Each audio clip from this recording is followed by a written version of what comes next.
It's my absolute pleasure to welcome to this webinar, and I'm really excited to be here talking about Black History Month and its celebrations and its involvement in helping us learn a bit more about Black history, and particularly what the FA, what we're doing to support and encourage Black History Month as a celebration. Joining me today is the FA's Head of Education, Lucy Pearson, and also the FA's Coach, Inclusion and Diversity Manager, Butch Fazal. I'd just like to welcome Lucy and Butch to today's webinar. And Lucy, can we start with yourself? Welcome. And Lucy, what does Black History Month mean to you personally? Steve, it probably means more to me now as a member of the FA, actually, than it did prior to me joining. I've learnt more probably over the last 2 years by the focus that it's given through the FA, through the work that obviously you and your colleagues have done, than I had prior to now. So it's becoming ever more important for me around exposing the unseen history around Black individuals, men, women, in not just in football, but in sport more generally. And probably show me how much of my understanding of history has been shaped by my school experiences, by all of that. So actually, it's been I'm finding it a fascinating sort of foray into things that I never knew, and thinking how do we, why has this been not talked about, not celebrated? Why have we got too many invisible Black people within our sporting history, let alone anything else? So for me, it's becoming ever more important to remind us of where we are, why we're here, and the people who've helped us to get here, whatever colour, creed and belief they might be. Oh, thank you, Lucy. Thank you. So, Butch, great to have you on the webinar. Following on from Lucy's passionate and really honest and that integrity in Lucy's words, as somebody that I view as a real long-term pioneer and somebody who's been really campaigning and working to get inclusion and proper representation across the game, what does Black History Month mean to you, Butch? I find it every time the month comes round, it's a bit of a nudge to everyone about not only a celebration of Black history for me, but it's a nudge to everyone that that we're all as a community, especially within the organisation that we work with, all trying to get to a similar goal. But I do find it, it's 30 odd years since we first started Black History Month, and I'm not a person of colour for 1 month. I'm a person of colour for the whole year. And for me, okay, it's a case of having a consistent message that not only runs through Black History, but also Black History Month, but also runs throughout the year. I think the great thing now, especially not just saying because Lucy's on the line, but I really feel that the organisation in particular and the department in particular has a real focus and it has a consistent message that's going to land throughout the year. And what that will give us an opportunity to do is not just remember the celebration of people of colour in October, but the celebration of everyone throughout the year. And I think that's really important. And how we can sustain that interest is really important as well. So the month is great. It's fantastic to meet old friends again. Some are wheeled out every month at this time of year, and speaking to them, and they say to me, "Oh, yeah, you need me now." And I really think that we should really be doing that throughout the year. For me, that's the key message. But the celebration absolutely critical, and especially at this time. We live in a time now with what's happened in particular this year. Not only with COVID, but also with the Black Lives Matters movement, but also the stubborn inequalities that currently are pervasive in society and impact more on Black and Asian communities more than anyone else. So this is a good time not only to remind ourselves of what's happened in the past, but also really ask ourselves some challenging questions on how we're going to address those as well. Butch, thank you so much. So Black History Month, I mean, for me, it is about celebration, and it is about that. It's also about that reflection. And I look back at times in my life when football particularly has been something that has given me inspiration and hope. My first experience of really recognising a black footballer was watching Terry Connor play for Leeds as a young man. Leeds was my team, and watching Terry Connor play and recognising that he looked like me, and that was something that I found inspirational. I also recognise that through my work at the FA, that it's so important that we have role models. And Black History Month is also about celebrating role models, whether it be Tony Collins or Alex Scott, or whether it be Cyril Regis or Nikita Paris. There are role models for boys and girls, men and women, all ages and all social groups to look and be inspired by those role models. Lucy, did it come in with you? Lucy, from your perspective, Lucy, how important is it that we not just look to have role models in and around things like Black History Month, which is really important? Lucy, how do we develop more role models? How do we develop that role model behaviour in sport and society? I think, Steve, this comes at a really interesting time because Black History Month, obviously, it suggests looking over your shoulder, looking backwards at people that you know have been part of history, as opposed to us also thinking who are today's history makers.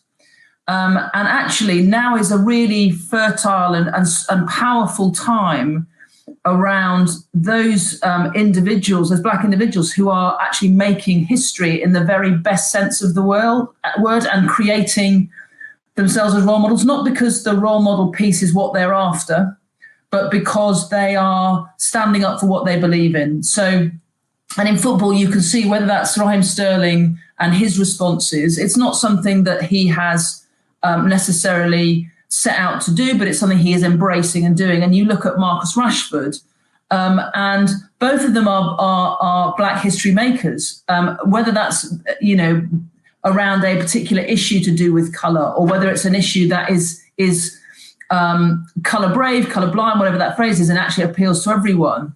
So, and you look at their behaviours. It is. I think for anybody in a position of influence, Steve, and influence is completely different from having a title. And I think people often think you have to have a title to be influential, to have authority. And I think that this is a point in time where a role model doesn't have to be someone who's got the badge, doesn't have to be someone who is, certainly in a world where we spend our time looking upward at a hierarchy, and actually most of us spend our time working alongside other people, is saying, actually, if we all take it that we all have a responsibility to be our best version of ourselves, to be inclusive, we can be that role model. And I think that role model is every one of us. Anybody on this webinar, doesn't matter what your role is in football, doesn't matter what your age is, it doesn't matter kind of what your family or background circumstances are. We each influence a group of people around us, whether those are our immediate world, our family, our friends, whether it's, as you say, whether it's coach developers and going into football clubs. But now it's more important than ever that each one of us takes responsibility about being a role model. And then you have the likes of Nikita and others, for whom, of course, the nature of their skill and their gift puts them in the limelight. And I think that marrying that it is the Batman thing, you know, with power comes great responsibility. You know, we have to exert that. And I think the modern players in particular, and social media, I've been hugely encouraged, I think, by them changing the way that they influence the world and are perceived, because often, you know, footballers are dismissed as a certain type of, you know, greedy sort of, you know, morally, you know, hard drinkers. Actually, that is not the world we're in. So I'm going off on a bit of a tangent, but I feel that where we are now is in a period of history making, and that those people that are at the higher echelons of the game, at any level of the game, in fact, we can all influence change. And that, yes, we can take our lead from a Raheem, or we can take a lead from Nikita, but actually we all have a part to play in this. So yes, role model's really important, but when looking for a role model, you don't necessarily need to look people who 5 removed from you. Actually, it's the person who's closest to you who you think, I really like the way they behave. I like the way they deal with that. You don't need to always be trying to grab a headline to be a role model. Oh, that's brilliant, Lucy. Absolutely brilliant. Butch, thank you, Lucy. Butch, role modelling links nicely into, Butch, some of the webinars, Butch, we're going to be offering to the coaching community in particular, and hopefully the wider community. Butch, some of the webinars we've got on offer for this year's Black History Month. I think it's fair to say, Butch, we've got some fantastic role models, and so we're going to demonstrate some role modeling behaviour, as Lucy says, during those webinars. Yeah, absolutely. I think we kick off with Viv Anderson, the first player of colour, and especially black player to play for England. And then following that, we've got the likes of Quinton Fortune, Hope Powell, Troy Townsend, Jason Roberts, Emil Heskey. And I think it's going to be a fantastic month in which hopefully for those who are going to listen in and view, will not only gain inspiration from their stories, but also, I think, as Lucy said, really, it's also looking to the future. I think so often we look back at history, but what does the future look like? And I know that we're going to talk a little bit about our own strategy going forward, which I think is a real game changer for me, an absolute game changer. But these 4 live webinars hopefully will give everyone an opportunity to unpick and explore probably. And I think a lot about it. I think a lot about this area because it's an area that I've been in for a number of years. And when I look at probably some of the systemic issues that are prevalent within this space, we need to kind of deconstruct a status quo. So what we have at the moment is a constructed system which enables right now, with certain policies, a certain group to move forward. And then it's reinforced sometimes by those who are in leadership. And I kind of talk about it in the 3 Ps, Steve: position, privilege, and power. And ultimately, at the end of the day, there's not many people that are going to relinquish them pretty easily. But I think that we've got a fantastic opportunity here to show, as Lucy said, the best version of ourselves as a community, not only in this month, but also going forward. And what we have a great opportunity over the next 4 years to do, especially, is to have a real targeted approach to meet our coaches and our footballing communities where they currently are, understand where they are, have empathy for them, but then also deliver programs that are going to be absolutely sustainable and that are going to move us forward and develop the pipeline of talent that in the next 4 years will enable us to completely move the dial in this area. And I suppose when I think of Black history, I really hope that, in 5 years' time, we're not talking about Black History Month. We're just talking about football. And when we're talking about coaches, and the colour of their skin, their ethnicity, their gender, their sexuality, it doesn't mean anything. We see the coach before we see anyone else. And my hopes and aspirations going forward is that's what our future is going to look like. And I'm buoyed at the fact that we've got a month of fantastic webinars, of fantastic inspirational speakers, and I hope that everyone is as inspired as I am going forward. Thank you, Butch. I think it's great to hear you both talk so. It's just so articulately and so carefully about this, and I'm hearing. And I guess in my mind, I always think about, and I've heard this today, I always think about that real historical piece around, if we talk about Black history of football, where we go right back to Arthur Wharton or Emma Clark, Albert Johansson. There's lots to mention. and we're going to try and talk about as many people as we can during Black History Month. And then we go to Viv Anderson and to John Barnes and to Cyril Regis and to a particular favourite of mine growing up was Remy Moses. There's so many pioneers there. And then Lucy's made such an important point around we have some absolutely brilliant role models and heroes who are with us today. And I also really aspire, Butch and Lucy, that Black History Month gives us the opportunity to engage and to really ignite the passion in the very next generation that's going to go into the next 10 and 20 years.